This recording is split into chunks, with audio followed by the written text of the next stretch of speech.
Karachi contractors ایسوسی ایشن نے شہر میں جاری ترقیاتی کاموں کے ٹھیکوں میں بدعنوانیوں پر میئر کراچی کو انکوائری رپورٹ منظر عام پر لانے کے لیے خط لکھ دیا۔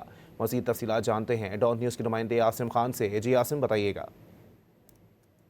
جی، کراچی کے KMC محکمہ انجینئرنگ میں سڑکوں کے ٹھیکوں میں کراچی کانٹریکٹرز ایسوسی ایشن کی جانب سے بدعنوانیوں کی شکایت پر میئر کراچی کے نوٹس لینے کے باوجود اب تک انکوائری رپورٹ منظر عام پر نہیں آئی ہے۔ ایسوسی ایشن چیئرمین نعیم کاظمی نے میئر کراچی کو خط لکھا ہے۔ اسی سلسلے میں نعیم کاظمی کے مطابق ایک ماہ قبل ایک سڑک کا 10 کروڑ روپے کا ٹھیکہ بنا ٹینڈر دینے کی شکایت میئر کراچی مرتضی وہاب سے کی گئی تھی، جس پر انہوں نے فوری نوٹس لیتے ہوئے میونسپل کمشنر سے 3 دن میں رپورٹ طلب کی تھی۔ تاہم ایک ماہ گزرنے کے باوجود رپورٹ پبلک نہیں کی گئی ہے، جس پر کراچی کانٹریکٹرز ایسوسی ایشن کے چیئرمین نعیم کاظمی نے میئر کراچی کو خط لکھ کر رپورٹ منظر عام پر لانے کے ساتھ امپریس مارکیٹ، ہاتھی مارکیٹ اور دیگر ٹھیکوں میں بھی بدعنوانیوں کی شکایات پر کارروائی کی اپیل کی ہے۔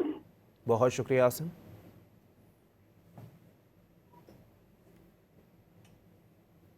خبریں آپ نے ملاحظہ کی۔